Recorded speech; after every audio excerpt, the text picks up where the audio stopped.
Hello, everybody. Right now, it's by us. It's Motzei Shabbos, Shabbos Agava, Good Voch.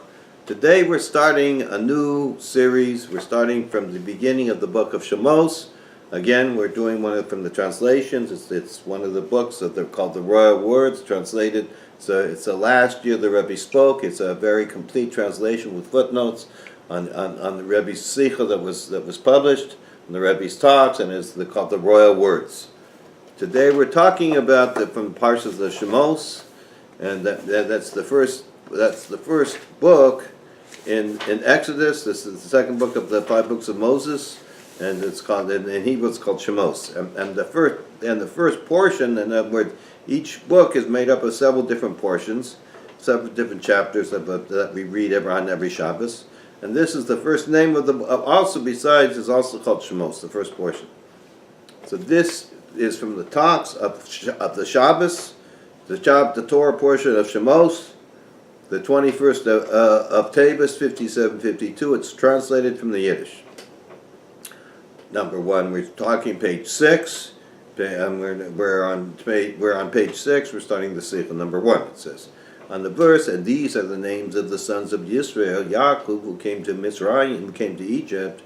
It says in the Midrash, in correlation with the redemption of the Jewish people, they are the names mentioned here. And the Midrash continues to explain how each and every name of the sons of Yisrael, the 12 tribes, is related to the redemption. So in the beginning, the first sentence in the Torah, in the part that we're talking about Shemos, and also the whole book of Shemos of Exodus, this is the first sentence, and these are the names of the sons of Israel that came to Egypt. And the Midrash explains that each of these things has to do with the Jewish people, has to do with the redemption of the Jews. So here we're talking about going into Egypt, and we're talking about it has to do redemption of the Jews, and explains in detail how each of the 12 names has to do. The question arises, so the Rebbe brings up a very simple but straightforward question. Coming to Egypt is clearly speaking about the descent of the Jewish people into the Egyptian exile, as it is related in the verses and the Parshas Torah portions. And only a long time after did this redemption from Egypt take place, as is related not in our Parsha, and not in the Parsha following, rather in the middle of the following Parsha. So we learned before that each week we read a certain portion in the Torah. So the week of Shemos, that's we read 1 week. The week after that, we read Ve'era, which is also continually talking about the Jews and their problems in Egypt, and the miracles that are happening, and finally it's the middle of Parshas Bo, the next week's Parsha after that we talk about going out from Egypt.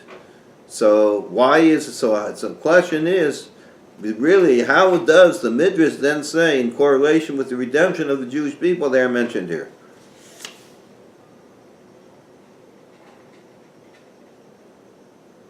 So it's interesting to note that the whole book of Shemos Exodus has to do with redemption. Let's look at footnote 4. Note that the whole book of Exodus is called the book of the Shemos. The Shemos is these, and these are the names. This is the first letters, in which the Jewish people went out from darkness to light. And he said, Brishas Rabbah 3:5. In the words of the Rambam, the end of Parshas Pekudei, it says it's called the book of redemption. So in other words, the Rebbe is pointing out how the beginning of this week's Parsha, the beginning of the book of Exodus, the Parsha of Shemos, is talking about redemption, even though they're going down. He's emphasizing more that it has to do with redemption. So the question comes, how can this has to do with redemption? Because we see much later the Jews were redeemed, which is the exact opposite of coming to Egypt, about which is spoken here. Another, going to Egypt is beginning of going into the exile. In another Midrash it says that the redemption from Egypt was because the merit of them not changing their names. They descended to Egypt being called Reuven and Shimon, and they went out of Egypt being called Reuven and Shimon. Which according to this we may say that in the statement, and these are the names of the Rebbe says we may say is a chiddush. The Rebbe says that we have to look at it and realize that it's something special that no great tzaddik, nobody in the world ever made and told us and connected these things, something special for us, and something special for us and our generation, special. So we should, it's like we should be very, trying to think about it as a special thing given to me from God, especially for our time, especially for me. not for Jews of other times, especially revealed for me. So which according to this, we may say there's a chiddush, a special thing, that in the statement, and these are the names of the sons of Israel who came to Egypt, the verse also emphasizes the deed which in its merit the Jewish people were redeemed. So this Midrash talks why we're redeemed, since they didn't change their names. And this does not at all contradict the simple meaning of coming to Egypt, the descent into the exile, since, according to this Midrash, the verse is only an allusion, a hint for the reason why the Jewish people were redeemed later on. That through the exile, beginning with its onset, they came to Egypt, and indeed these are the names of the sons of Israel, and they did not change their names. In other words, they're so special that they stay who they were, where even everybody would, I guess, would have to fight the assimilation, whereas according to the first Midrash, it's understood that not only due to the fact that these are the names of the sons of Israel, the Rebbe is explaining here, with this one Midrash, it's implied, we can understand that it was a great thing they didn't change their names. So therefore, because the Jews, when they went down with the same names, they came out with the same names, so this Hashem was one of the merits that Hashem was redeemed us from Egypt, took us out from Egypt. That we can understand, but it's not the Rebbe can say. We don't understand that the present Medrash, how does it have to do with redemption? That's what they're not. Whereas according to the first Medrash, it is understood that not only due to the fact that these are the names of the sons of Israel, the redemption transpired a long while later, 210 years after this. Rather, furthermore, the names themselves are mentioned in correlation with the redemption of Jewish people, meaning to say that the names of the sons of Israel who came into Egypt refers to the redemption, which is seemingly contradicts the simple meaning of coming to Egypt, the descent into exile. The Rebbe basically is pointing out that there's another Medrash talks about the importance of that we didn't change our names, how special it is and was, how Hashem took very great Malchus from it. But nevertheless, so that we could understand from there that it would be talking about how special we are, so therefore this is a special thing, that we remain special in this way, that we were Jews, we wouldn't change our names, so therefore this specialness, Hashem could take us out from Egypt. But in the Medrash we're talking about here, it's not talking about that we did this special thing, it's talking about the names themselves of the Jewish people. Then, when we're going into Egypt, this has to do with redemption.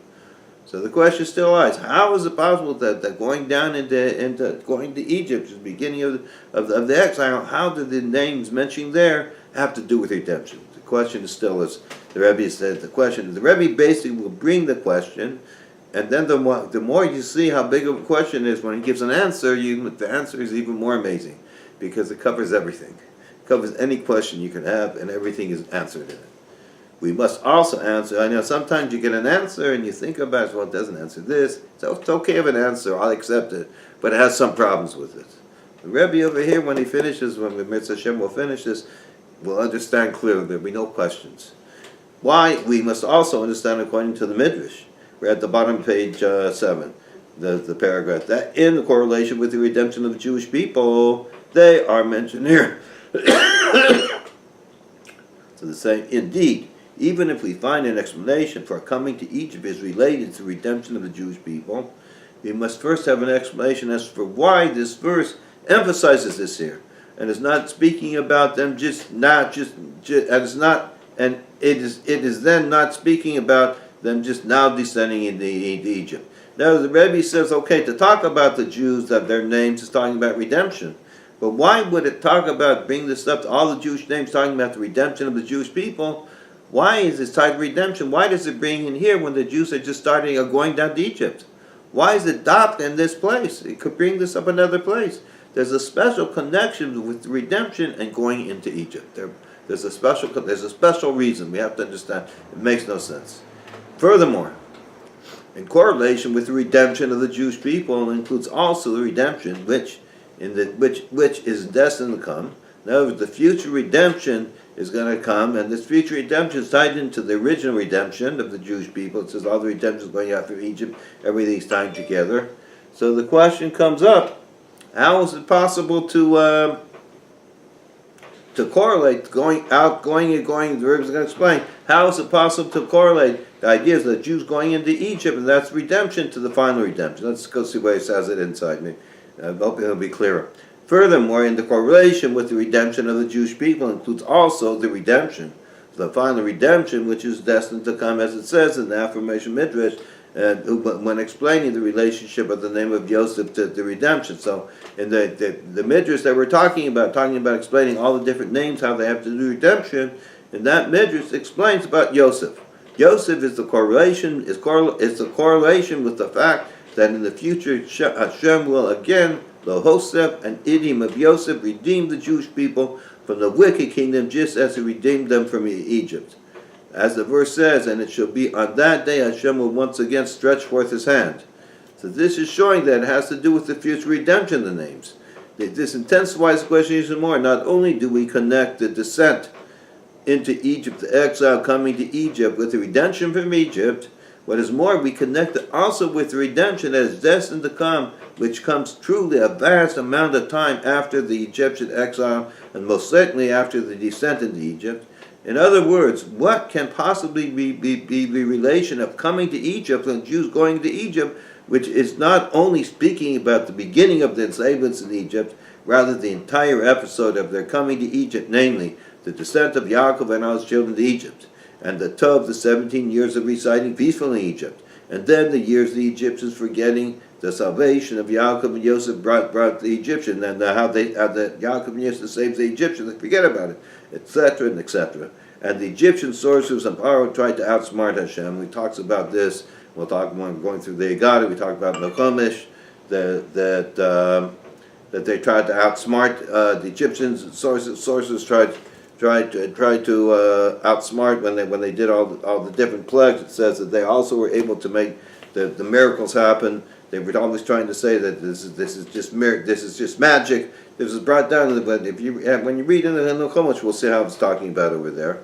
So therefore, that they forgot that was the Egyptian sword. Paro tried to outsmart Hashem to show that they could do just what Hashem was doing, until the Jewish people begin suffering the Egyptian exile with the redemption that's destined to come. What does all this history of the Jews and the years we were there and all the problems, what does it have to do with redemption to come? Not only two different times, but completely two different subjects. They're just two different things. So how can going down to Egypt be this?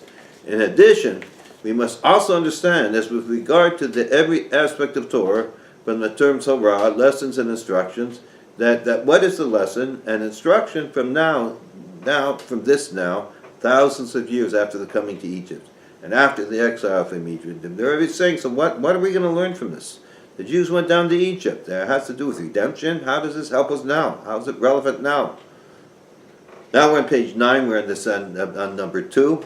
And we may say that the focal point of the explanations of all this is that the entire phenomenon of coming to Egypt is in truth the redemption of the Jewish people. As for the fact that between coming to Egypt and the redemption, and we went down to Egypt and the final redemption, there is a descent. This is nevertheless apparently, in other words, it only appears to be. On the outside, that's what it appears to be. However, the innermost perspective, but innerly what's really happened, the true thing, if you can see deeper than just the outside, indeed, the descent, the innermost perspective, indeed, the descent itself is not only for and in order there be an ascent of redemption from Egypt, rather more. It is part of the ascent and the redemption himself. In other words, that you're going down into Egypt, into the darkness of the Golos, this is not only that you have to go through difficulties to be strong and reach a higher level. It itself inwardly is all part of an ascent, including the ascent. It is part of the ascent and redemption itself, including the ascent of the true and complete redemption. And therefore, the Midrash says that on the verse, and these are the names of the sons of Israel who came to Egypt, in correlation with redemption of the Jewish people, the names are mentioned here, including also redemption that is destined to come. So the Rebbe is explaining, now we're going to go into, let's finish this up, then we're going to go into explaining this in more depth, but the Rebbe is saying a new thing here. The Rebbe is saying that the fact that you went down into exile and you're having this itself, inwardly it's no exile. Inwardly you're in a level of going higher to redemption. If you could really see with the open eyes what's happening, you would understand this is only for the good. And it's not only, it is good. Not only for the good could be, this is for the eventual good to come out of it, but it is good in itself. This is like the amazing thing was of this Sikh, the Rebbe explained, and will explain to us, Mr. Hashem, that all the trials and tribulations that we've gone through, that's all part of redemption. And since the aspects of coming to Egypt, so we're down on page 9, the last paragraph. And since the aspects of coming to Egypt and the redemption from Egypt continues also afterwards, even in the present time, as our sages say, all kingdoms are called Egypt, we remember the exodus from Egypt every day. So therefore, this coming to Egypt and redemption happens all the time, and we remember it every day. It says in every generation, every single day, a person is obligated to see himself as he left Egypt today.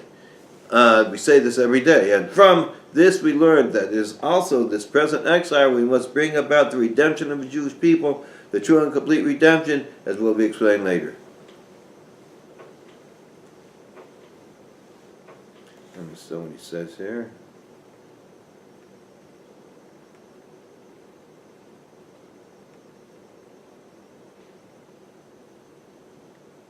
Okay, so even if we're redemption, and even if we're in exile, that's what it says. Every day we have to say about it. So right now, the present exile, where we're standing today right here, we also have to talk about the bringing of the redemption of Jewish people, as we explained, as the Rebbe is going to explain. Now on number 3, page 10, what are we doing time-wise? We are at 16. Okay, so we got plenty of time. Okay, we will understand this by prefacing the explanation of the last Mishnah in the first chapter of the Tractate Brachos. This is in the Gemara Brachos.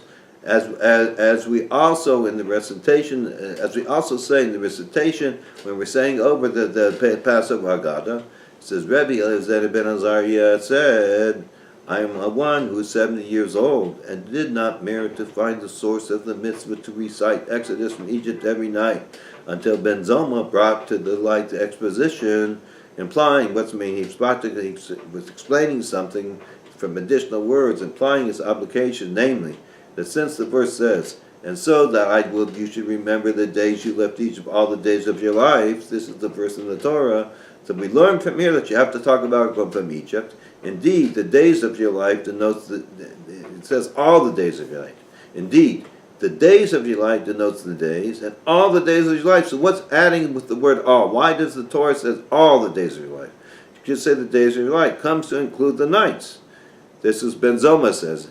And the sages say that the days of your life, this world, the pre-Messianic age, and all the days of your life comes to include the days of Moshiach. So in other words, we're supposed to remember going out from Egypt not only all the time. We're going to go on to explain. Rashi comments on this. Like one who's 70 years old, I already seem to be an elder. However, he was not literally an elder since old age came upon him the day they took away leadership from Reb Gamliel and appointed Rabbi Elazar ben Azariah to be leader, as stated on in the chapter Teves Shachar. On this day, Ben Zoma brought to light the exposition on this verse. So he says over here, what happened? He says he wasn't really 70 years old. He wasn't like 70 years old. He says, okay, first of all, it says he became the leader. And when he became the leader, the same day he became the leader, I don't know if it's right before or after, the same period, he started to understand that from the verse, that what it meant, that you have to say, it's a mitzvah to say, remember going out from Egypt, not only during the daytimes, but even at night times, and even when in the times of Mashiach, when everything is very wonderful and we're being total bliss and there's been no negativity, at that time also we're going to be talking up from going out from Egypt, redemption to Egypt.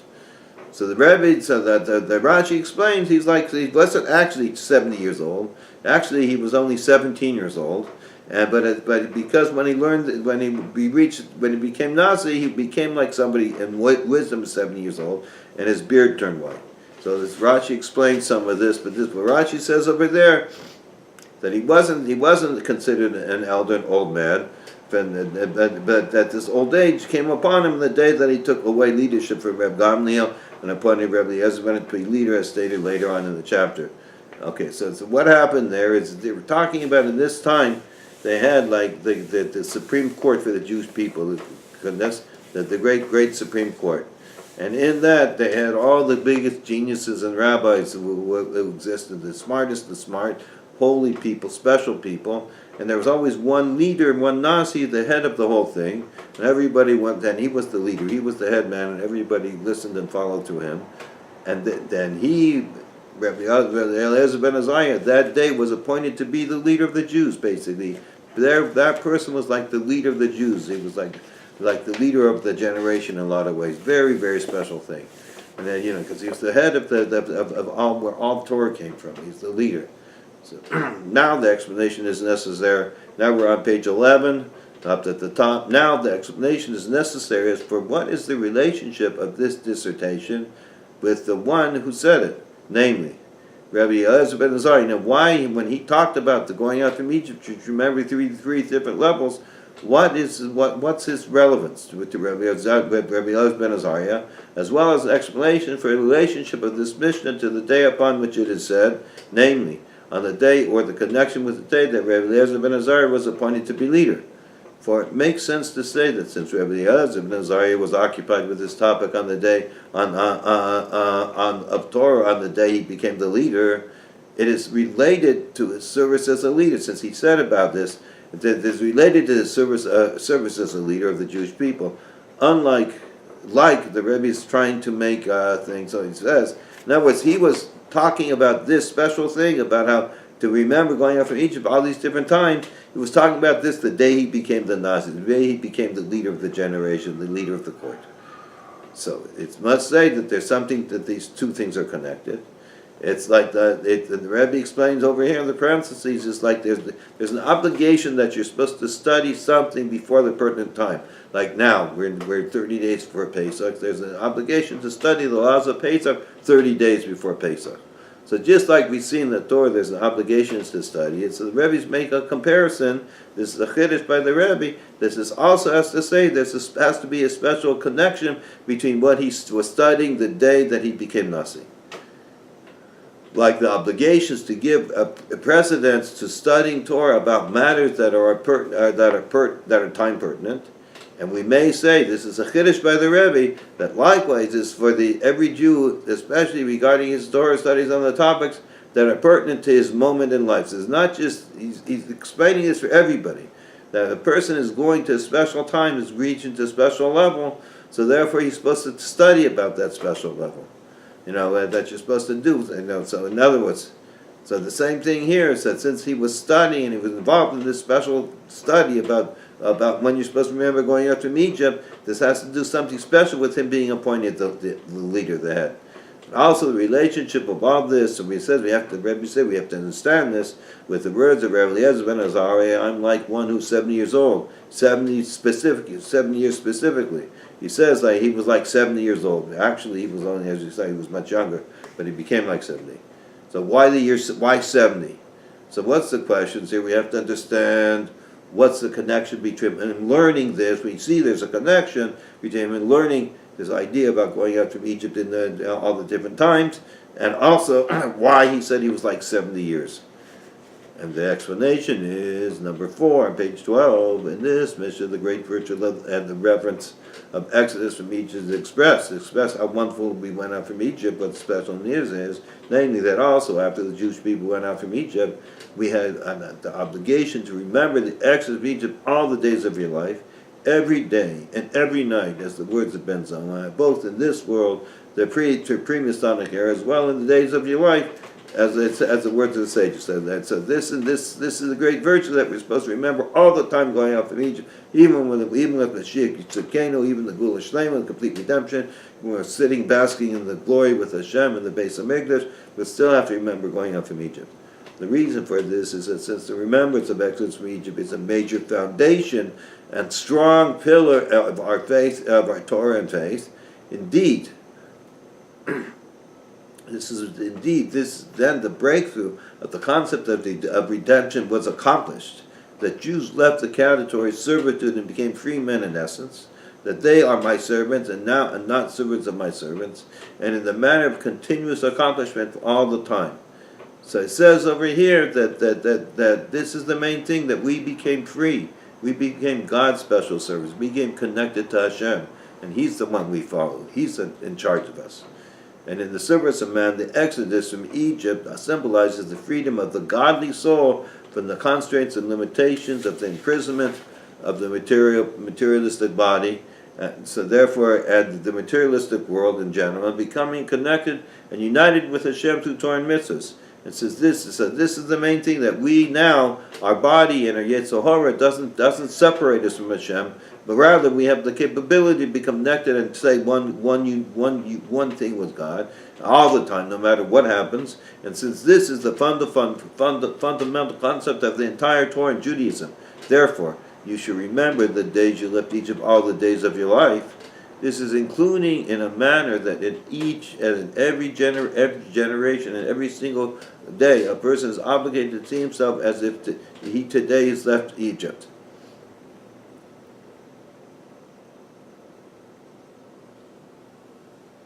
So every day we should realize that we should be in a way that we left it. So I can explain this more. And specifically more, the exodus from Egypt, the service man has three phases and levels. We're on page 13. The first, what is the first level of leaving Egypt in service of man? We remember the exodus from Egypt every day, the days when the light of Hashem is shining and Hashem is called light. And therefore, obviously, we must be the phenomenon of seeing himself as if today he left Egypt. The Jews' service of leaving the constraints and limitations.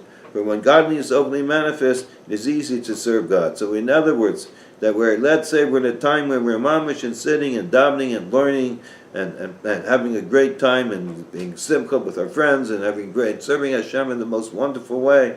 And our children, everything is wonderful and everything is great.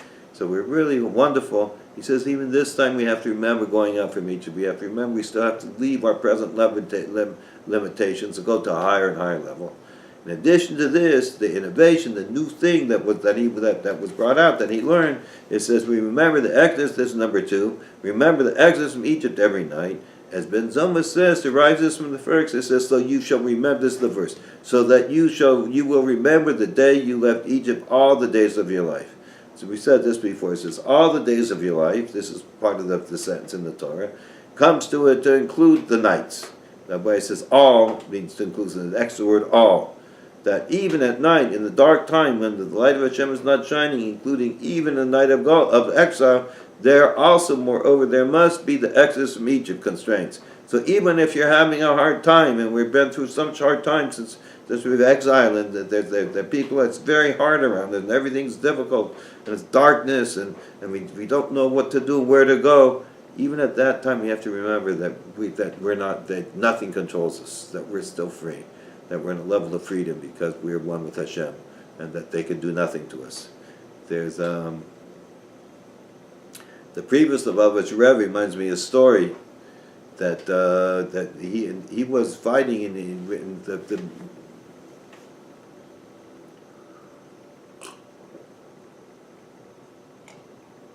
the number one enemy of the Russian government, communist government, was the Hasidic Jews, because we believed in Hashem. They were very anti-God, and the Rebbe at that time was the Rebbe at that time was put in jail in a place where nobody came out alive, and they came to him with a gun. They're going to shoot him. They say, this little toy made many people talk.